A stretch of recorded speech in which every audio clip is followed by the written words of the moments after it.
ఓబన్న జై ఓబన్న జై ఓబన్న జై ఓబన్న కొనసాగిద్దాం ఓబన్న ఆశయాలని కొనసాగిద్దాం ఓబన్న ఆశయాలని కొనసాగిద్దాం జై ఓబన్న ఓబన్న జై ఓబన్న తెల్లదొరల తరిమి కొట్టిన స్వాతంత్ర సమర యోధుడు ఓబన్నకు.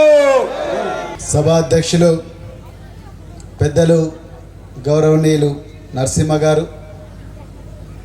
అదేవిధంగా ఈరోజు నాతో పాటు వేదిక మీద ఆసీనులైన మరి వడ్డెర ముద్దుబిడ్డ, ఈరోజు తెలంగాణ రాష్ట్రానికి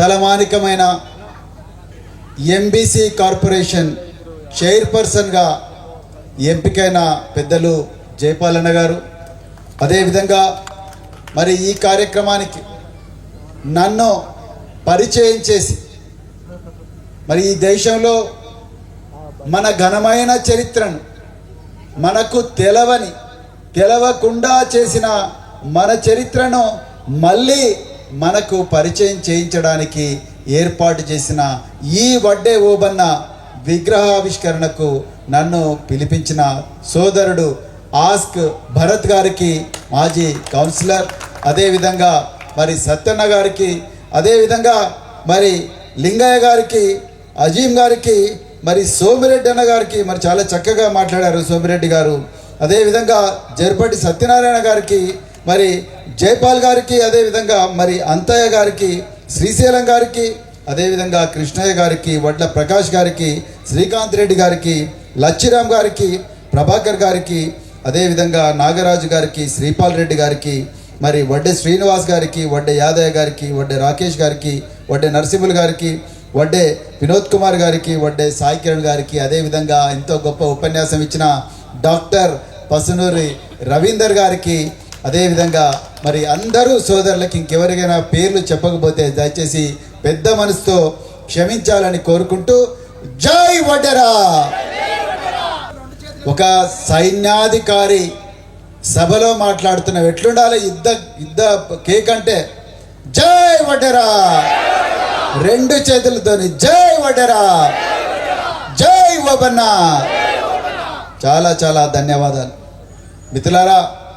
మరి మనకు తెలియని మన చరిత్ర, ఒక సర్వ సైన్యాధికారి 19వ శతాబ్దంలో బ్రిటిష్ వాళ్ళ మీద వీరోచితంగా పోరాడిన ఒక సర్వ సైన్యాధికారి విగ్రహాన్ని ఈరోజు తెల్లాపూర్లో ఆవిష్కరిస్తున్నందుకు మరి మీ అందరికి కూడా హృదయపూర్వక అభినందన తెలుపుతున్నా.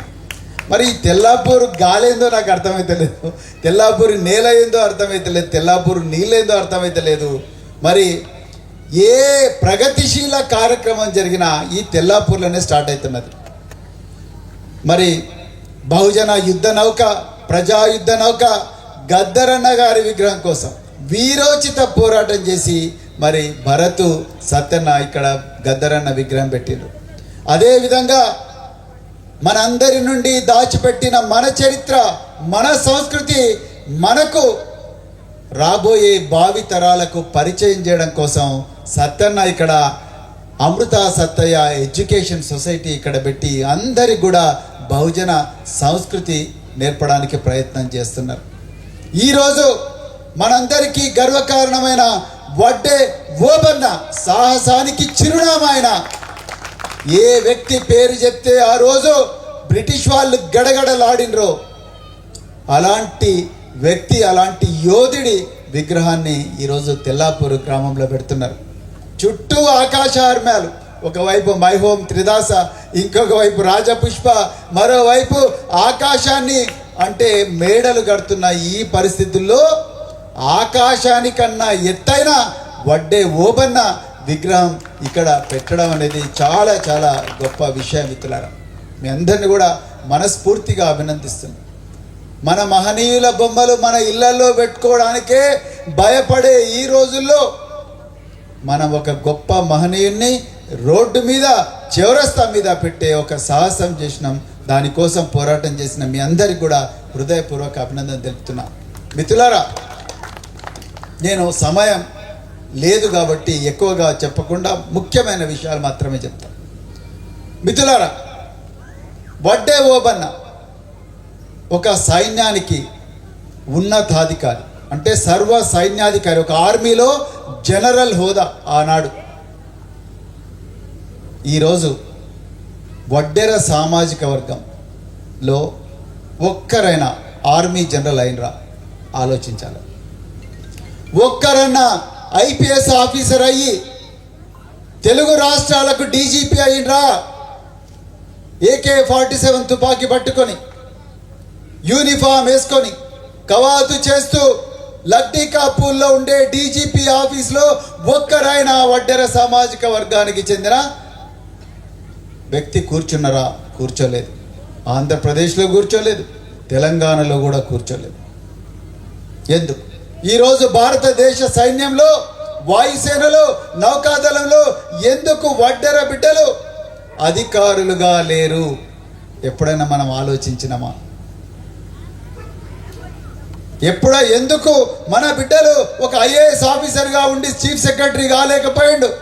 ఎందుకు ఒక డీజీపీ కాలేకపోయినరు? ఎప్పుడన్నా ఆలోచించినామా? ఆలోచించాల్సిన సమయం ఆసన్నమైంది. ఈరోజు మనం కొంతమంది గొప్ప బహుజన మహనీయులకు ఈరోజు దండలేసిన మీ అందరికీ కూడా హృదయపూర్వకంగా అభినందన తెలుపుతా ఉన్నా. మహాత్మా జ్యోతిరావు పూలే ఏమన్నాడు? మహాత్మా జ్యోతిరావు పూలే, విద్య లేక విజ్ఞానం లేదు, విజ్ఞానం లేక నైతికత లేదు, నైతికత లేక అభివృద్ధి లేదు, అభివృద్ధి లేక సంపద లేదు, సంపద లేనందువల్లనే నా శూద్రులందరూ బానిసలైనరని అన్నారు మహాత్మా జ్యోతిరావు పూలే. మనందరికీ చదివడానికి ప్రయత్నం చేసింది. మహాతల్లి సావిత్రిబాయి పూలే ఆనాడు దుర్మార్గులు మహిళలేంది చదువుకోవడం అని ప్రశ్నిస్తున్న ఆ రోజుల్లో, పెండ వేసి రాళ్ళేసి కొడుతున్న రోజుల్లో జోబులో మన సంచిలో ఇంకొక చీర పెట్టుకొని మహిళలందరికీ కూడా చదువు నేర్పి మీరు కూడా మీ కాళ్ళ మీద నిలబడాలి, మీకు కూడా ప్రపంచం తెలవాలని చెప్పేసి త్యాగం చేసిన ఈ దేశపు మొట్టమొదటి మహిళా ఉపాధ్యాయురాలు సావిత్రిబాయి పూలే. మరి కులాల వివక్ష, ఈ దేశంలో వర్ణ వ్యవస్థ వల్ల అట్టడుగున పడిపోయిన ఎన్నో కులాల గురించి, ఎన్నో సమూహాల గురించి, మనిషి మనిషిగా బతకాలి, స్వేచ్ఛ, సమన్యాయం, సౌభ్రాతృత్వం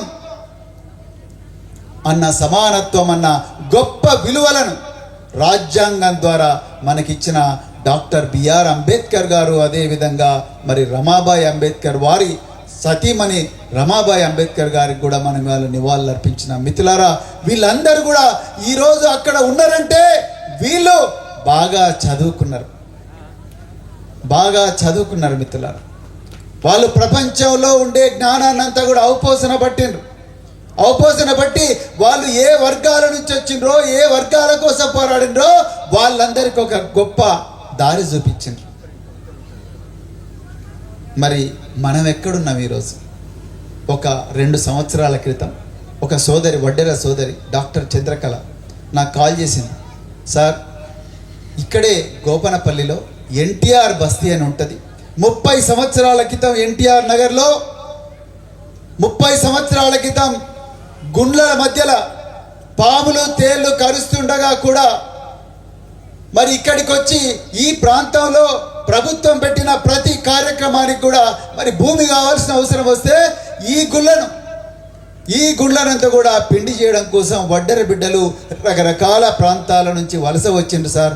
వాళ్ళందరి గుడిసెలు ఈరోజు కూలగొడుతున్నారని చెప్తే రాత్రి 7 గంటలకు మేము ఎన్టీఆర్ బస్తీ పోతే ఎంత దయనీయమైన పరిస్థితి ఇక్కడనే ఉంది. గోపనపల్లి దగ్గర ఎన్టీఆర్ నగర్, ఆ ఎన్టీఆర్ నగర్లో మొత్తం కూడా గుడిసెలన్నీ కూడా రాజ్యం కూలగొట్టింది. వాళ్ళందరి అమ్మ ఇక్కడ ఎవరైనా బడికి పోతారంటే ఎవరు పోరుసారు? మేము ఒక ఉలి పట్టుకొని, గన్నేటి పట్టుకొని గుండ్ల దగ్గరికి పోతుంటే పిల్లలు మాయంబడే వస్తారు, చాలా తక్కువ మంది చదువుకుంటారని చెప్పేసి వాళ్ళు చెప్పడం జరిగింది. ఒక్కసారి మనం ఆలోచించాలి.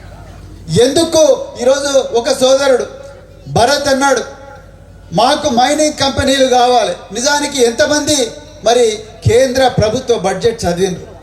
చదవలేదు. రాష్ట్ర ప్రభుత్వ బడ్జెట్ గత సంవత్సరం ఎంతమంది చదివినరు? మైనింగ్ శాఖలో ఎలాంటి రూల్స్ ఉన్నాయి ఎంతమందికి మనకు తెలుసు? మనకు ఎలాంటి అవకాశాలు ఉన్నాయి అన్న విషయం ఎంతమందికి తెలుసు?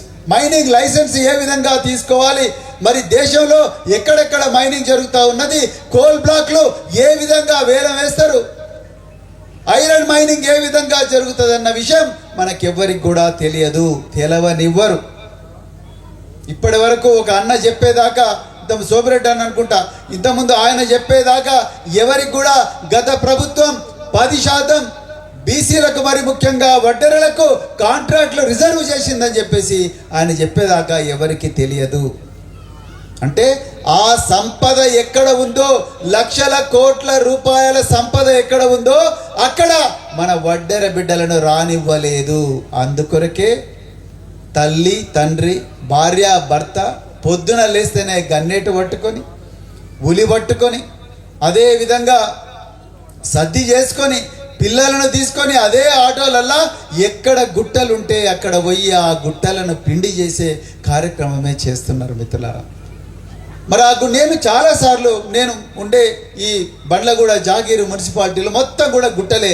ఆ గుట్టల పొద్దున్నే 6 గంటలకు ఉలి పట్టుకొని వస్తారు వడ్డెర సోదరు, భార్య భర్తలు ఇద్దరు వస్తారు. వచ్చి పొద్దున లేస్తేనే రాళ్లను ఆ ఉలి పట్టుకొని కొడుతుంటే నేను కూడా ఒకరోజు పోయినా మిత్రులారా. నేను కూడా అప్పుడు బహుజన సమాజ్ పార్టీలో ఉంటే నేను కూడా ఒకరోజు పోయి నేను కూడా కొడతాను. నేను ఒక్క నిమిషం కూడా ఆ ఉలిని కరెక్ట్గా రాయి మీద కొట్టలేకపోయినా, ఎందుకంటే అక్కడ నుంచి కొడుతుంటే ఆ రాళ్ళ నుంచి దుమ్ము వచ్చి మరి ఊపిరితిత్తులకు పోయేది. అందుకొరకే గుట్టల బీమార్ అనే రోగం వడ్డెర సోదరులకు ఇప్పటికి కూడా వస్తున్నది. గుట్టల బీమార్ అంటే ఏందో కాదు, ఇంగ్లీషులో ఆంథ్రకోసిస్ అంటారు, సిలికోసిస్ అంటారు. అంటే ఈ బండల నుంచి వాటిని పిండి చేస్తున్న క్రమంలో ఆ గుట్టల నుంచి వచ్చే మరి క్రషర్ల దగ్గర కానీ లేకపోతే గుట్టల దగ్గర కానీ వచ్చే పిండి అంతా కూడా ఆ ఊపిరితిత్తుల్లోకి పోయి వాళ్ళు అందరూ 70 సంవత్సరాలకే చచ్చిపోతే వడ్డెర బిడ్డలు, వడ్డెర సోదరులు 60 సంవత్సరాలకే చనిపోయే పరిస్థితి ఈరోజు కూడా దేశంలో ఉన్నది. మరి ఎక్కడ ఉన్నారు వడ్డెరలు? ఇంతకుముందు జైపాల్ అని అంటుండే, ఇంతకుముందు చాలామంది అన్నారు. ఒక్కరు కూడా ఇప్పటి వరకు తెలుగు రాష్ట్రాల్లో వడ్డెర ఎమ్మెల్యే లేడు. ఆలోచించండి. ఎందుకు అధ్యక్ష మా వడ్డెర సమస్యలు ఈ విధంగా ఉన్నాయని మరి అసెంబ్లీ సాక్షిగా గలమెత్తే ఒక్క నాయకుడిని కూడా మనం తయారు చేసుకోలేకపోయినాం. తయారైన నాయకుడిని పక్కన పెట్టే పరిస్థితి పాలక వర్గాలు తీసుకొచ్చినాయి. ఒక్కసారి మీరందరూ కూడా ఆలోచించాల్సిన అవసరం ఉన్నది. ఎన్ని రోజులని మనం ఈ విధంగానే బతుకుదాం? మన పిల్లలు ఎందుకు విమానాలెక్కి అమెరికా పోకూడదు? మన పిల్లలు ఎందుకు విమానాలెక్కి లండన్ పోకూడదు? మన పిల్లలు ఎందుకు ఇంగ్లీష్లో మాట్లాడకూడదు? మన బిడ్డలు ఎందుకు పెద్ద ఎత్తున డాక్టర్లు అయ్యి మరి ఇంజనీర్లు అయ్యి ఈ సన్షైన్ హాస్పిటల్లో లేకపోతే యశోద్ హాస్పిటల్లో కాంటినెంటల్ హాస్పిటల్లో ఇంకా ఏవైనా కేర్ కానీ ఇంకా అపోలో లాంటి హాస్పిటల్స్ మన బిడ్డలు ఎందుకు కట్టకూడదు? ఎప్పుడైనా ఆలోచించినామా మనం? ఒక్కసారి ఆలోచించండి. ఇదే విషయం పోయిన ప్రభుత్వంలో నేను గురుకుల పాఠశాల సెక్రటరీగా ఉన్నప్పుడు విషయాలు చాలామంది సోదరులు చెప్తే, ఆ రోజు మేము జోగురామన్న గారు అప్పుడు బీసీ వెల్ఫేర్ మినిస్టర్ ఉండే, మేమిద్దరం పోయి కేసీఆర్ గారికి చెప్పి, సార్ కేవలం బీసీ గురుకుల పాఠశాలలు 20 మాత్రమే ఉన్నాయి, వీటిని అర్జెంటుగా పెంచాల్సిన అవసరం ఉండదంటే ఆ రోజు కేసీఆర్ గారు 280 గురుకుల పాఠశాలలు ఒక్క దెబ్బన బీసీల కోసం శాంక్షన్ చేసిన మిత్రులారా. లక్షలాది మంది బిడ్డలు గురుకుల పాఠశాలలో ఇంగ్లీషు మీడియంలో చదువుతున్నారు. మీరు ఆలోచించండి ఒక్కసారి. మా అమ్మగారు ఇంతకుముందు ఒక సోదరులు చెప్పిండ్రు, మా అమ్మగారు బాల కార్మికురాలు, మా తాత మా అమ్మమ్మ ఇద్దరు కూడా వెట్టి చాకరీ చేసేటోళ్ళు. మా అమ్మగారు ఆమె తాత ఎంబడి కూలికి పోతుంటే ఒక 2 టీచర్లు వచ్చి ఈ బిడ్డను మా ఎంబడి పంపించండి, మేము చదువు నేర్పిస్తామంటే మా అమ్మగారిని తీసుకొని మరి బడికి పోయిన 2 టీచర్లు. మా అమ్మగారు 10వ తరగతి పాస్ అయిన తర్వాత మరి టీచర్ ట్రైనింగ్ కంప్లీట్ చేసి అక్కడి నుండి మహబూబ్నగర్ జిల్లాలో టీచర్ ఉద్యోగానికి వచ్చింది. టీచర్ ఉద్యోగం వచ్చిన తర్వాత మా ఇంట్లో మేము 4 ఒక చెల్లెలు రోడ్డు ప్రమాదంలో చనిపోయింది, ఇక 3 మిగిలినాం. నేనేమో ఒక ఐపీఎస్ ఆఫీసర్ అయినా, మా 2వ తమ్ముడు ఒక ప్రొఫెసర్ అయిండు, మా చెల్లెలు ఒక డాక్టర్ అయింది మిత్రులారా. అంటే ఒక కూలీ కుటుంబం నుంచి ఒక బిడ్డ చదువుకున్నందుకు నేనేమో ఐపీఎస్ ఆఫీసర్ అయినా, ఇంకొక ఆయన ప్రొఫెసర్ అయిండు, ఇంకొక ఆమె డాక్టర్ అయింది మిత్రులారా. ప్రతి బిడ్డ కూడా ఆ విధంగా చదువుకోవాలని ఆనాడు కేసీఆర్ గారు వందల సంఖ్యలో గురుకుల పాఠశాలలు పెట్టిండు. దాదాపు 1000 గురుకుల పాఠశాలలు పెట్టిండు. 1000 గురుకుల పాఠశాలలో దాదాపుగా 10 లక్షల మంది బిడ్డలు గొప్పగా చదువుకున్నారు. నాకు ఒక వడ్డెర బిడ్డ మీకు బాగా నాకు చెప్పాలనిపించింది ఈ మీటింగ్ వచ్చేటప్పుడు.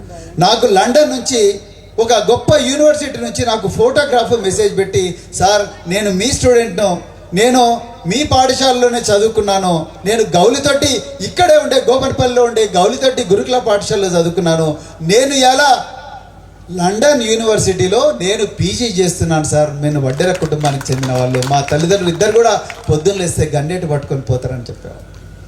మిత్రులారా, నేను అదే చెప్తున్నాను. మీరు ఇంతకుముందు సత్యన్న ఒక పాట పాడిండు, కొండలు పగలేసినం బండలనే పిండినం మానెత్తురు కంకరగా ప్రాజెక్టులు గట్టినం సిరి ఎవడిదిరో శ్రమ ఎవడిదిరో అని చెప్పి గొప్ప కవి బద్దం భాస్కర్ రెడ్డి అలియాస్ చెరబండ రాజు పాడిండు. బంజర్లను నరికినం పొలాలను దున్నినం మా చెమటే నీళ్లుగా మా చెమటే నీళ్లుగా కాల్వలు పొంగించినం గింజెవడిదిరో గంజెవడిదిరో అన్నాడు. ఒక్కసారి ఆలోచించండి, ఎన్ని రోజులని మనం ఇదే విధంగా బతుకుదాం? మనం ఎందుకు ఆ త్రిదాస ఆ ఆకాశ ఆర్మ్యాల్లో ఆ 100 అంతస్తుల బిల్డింగ్లో మనం ఎందుకు ఉండలేకపోతున్నాం? ఎందుకు ఆ బిల్డింగులు మనం కట్టలేకపోతున్నాం? ఎందుకు ఆ మైనింగ్ 1000 కోట్ల మైనింగ్ లైసెన్సులు మన దగ్గరికి ఎందుకు రావడం లేదు? మనం ఎన్ని రోజులు ఈ గన్నేటి పట్టుకుంటే మరి చేద్దాం, మనం ఎందుకు డాలర్లు సంపాదించకూడదు? ఇన్ని మరి పక్కనే ఐటీ సిటీ ఉన్నది, మనం అందరం ఆ గుట్టలను పిండి చేస్తేనే కదా హైటెక్ సిటీ వచ్చింది. మనం అందరం కూడా ఆ గుట్టలను పిండి చేస్తేనే కదా మరి ఇవాళ సైబర్ టవర్స్ వచ్చింది, ఐటీ పార్కులు వచ్చినాయి, రకరకాల ఫైనాన్షియల్ డిస్ట్రిక్ట్స్ వచ్చినాయి, ఐసిఐసిఐ బిల్డింగ్ వచ్చింది, మైక్రోసాఫ్ట్ బిల్డింగ్ వచ్చింది, విప్రో బిల్డింగ్ వచ్చింది. ఆ గుట్టలు మనం చదువు చేయకపోతే ఇవన్నీ వచ్చినా కానీ ఆ బిల్డింగ్లల్లా మన బిడ్డ ఒక్కరన్నా కంపెనీ ఓనర్ అయిందా? ఒక్కసారి ఆలోచించండి. ఒక్క బిడ్డన్న ఒక కంపెనీ పెట్టి నేను మైక్రోసాఫ్ట్ ఆఫీసులో ఉన్నా, నేను విప్రో టవర్లో ఉన్నా, నేను సైబర్ టవర్లో ఉన్నా, నా దగ్గర ఒక మెర్సిడీస్ బెంచ్ కారు ఉన్నది, నేను సంవత్సరానికి ఒకసారి అమెరికా పోయి బిజినెస్ చేసి వస్తాను, ఒక్క బిడ్డన్న చెప్తున్నాడా? మరి గుట్టలు మనం పిండి చేయకపోతే ఎవరు పిండి చేస్తారు? మన చేతులనే ఉలిగా మార్చి పిండి చేస్తాం కదా, తేళ్ళు మననే గర్షే. అదేవిధంగా బాంబులు పేలుస్తుంటే ఎంతమంది వడ్డెర బిడ్డలు బాంబుల పేల్చేటప్పుడు చచ్చిపోయారు. అది పెట్టుకొని నైట్రోగ్లిజరిన్ పెట్టుకొని ఆ సుతిలి పెట్టుకొని ఆ చిన్న డిటనేటర్ పెట్టుకొని మనం పోయినాం. కనీసం డిటనేటర్ కంపెనీలు కూడా మనం పెట్టలేకపోతుంది. నాకు ఒక మిత్రుడు ఉన్నాడు, దాసరి హనుమయ్య, శివరాత్రి చంద్రయ్య వాళ్ళ అల్లుడు. వాళ్ళ బిడ్డను నేను బహుజన్ సమాజ్ పార్టీలో ఉన్నప్పుడు పెద్దపల్లి మరి ఎమ్మెల్యేగా టికెట్ ఇచ్చి పోటీ చేయించినాం. దాదాపుగా 14,000 ఓట్లు వచ్చినాయి ఆ బిడ్డకు. వాళ్ళు కనీసం నేను అన్నాను, ఏమయ్యా ఏం చేస్తున్నావు అంటే, ఎక్స్ప్లోజివ్ల వ్యాపారం చేసుకుంటున్నా సార్ అంటే, నీకు కనీసం డిటనేటర్ కంపెనీ ఉండదా అంటే, సార్ అంత దూరం నన్ను రాణిస్తారా సార్?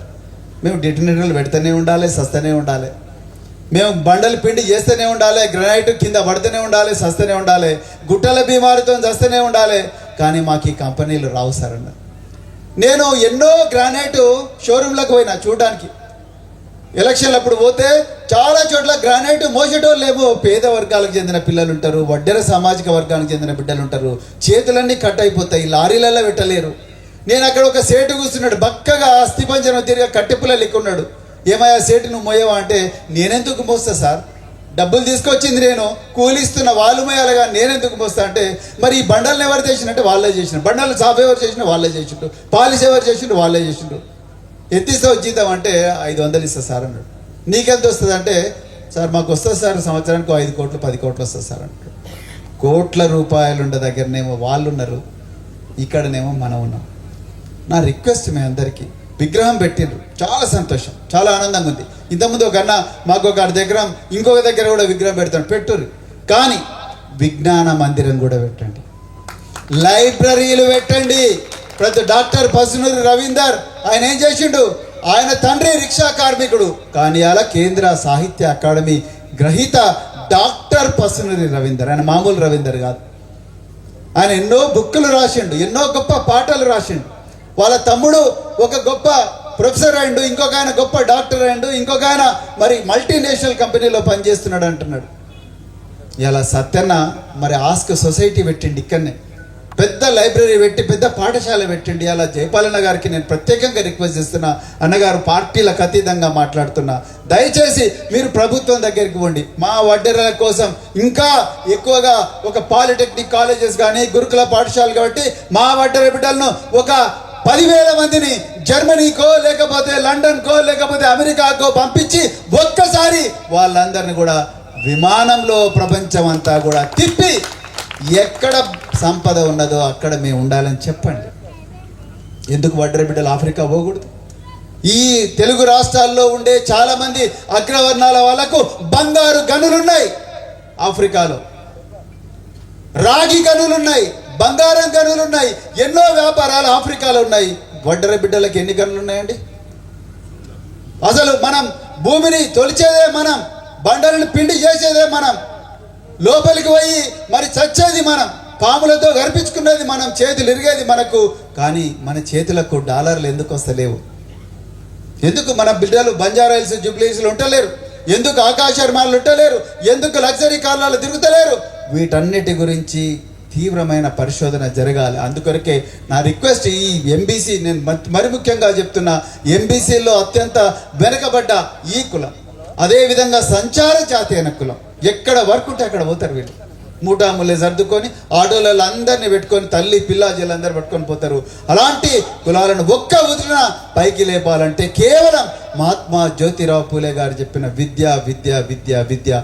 ఆ విద్యను ఇక్కడ అక్కలు కూడా ఉన్నారు, అమ్మలు కూడా ఉన్నారు. కాబట్టి మీ అందరికీ చేతులు జోడించి చెప్తున్నా, దయచేసి టీవీలు బంద్ చేయండి. ఎంతటి త్యాగానికైనా సిద్ధంగా అండి. సెల్ ఫోన్లు టీవీలు పక్కకు పెట్టి మన బిడ్డల చేతిలో పుస్తకాలు పెట్టేంత వరకు కూడా మనం నిద్ర పోకూడదు అమ్మలారా.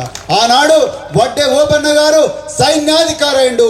రాబోయే రోజుల్లో ఒక వడ్డెర బిడ్డ భారత సైన్యానికి సైన్యాధికారి అయ్యేంత వరకు నిద్ర పోకూడదు.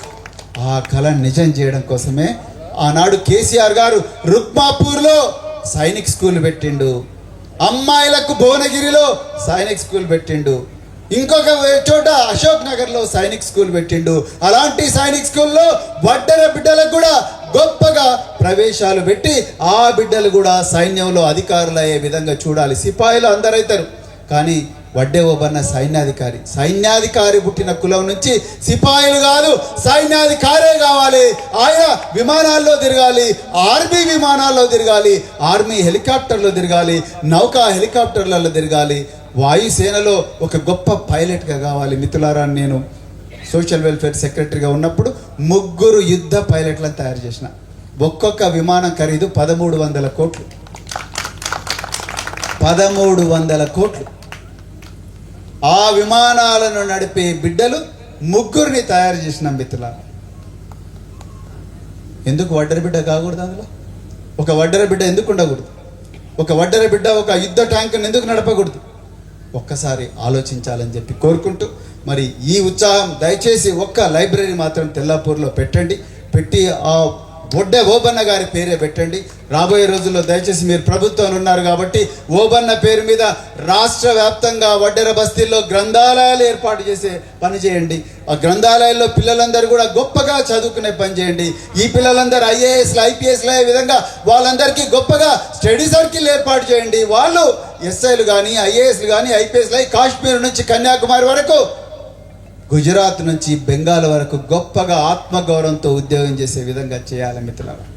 ఆ విధంగా చేస్తేనే మరి వడ్డే ఓబన్న గారికి నిజమైన నివాళి ఇచ్చినట్టు చెప్తూ, మరింత చక్కటి అవకాశం ఇచ్చిన మిత్రులందరికీ కూడా హృదయపూర్వక, సత్యనారాయణ గారికి అందరికీ కూడా మరి హృదయపూర్వక ధన్యవాదాలు చెప్తూ, జై ఓబన్న, జై ఓబన్న, జై వడ్డెర.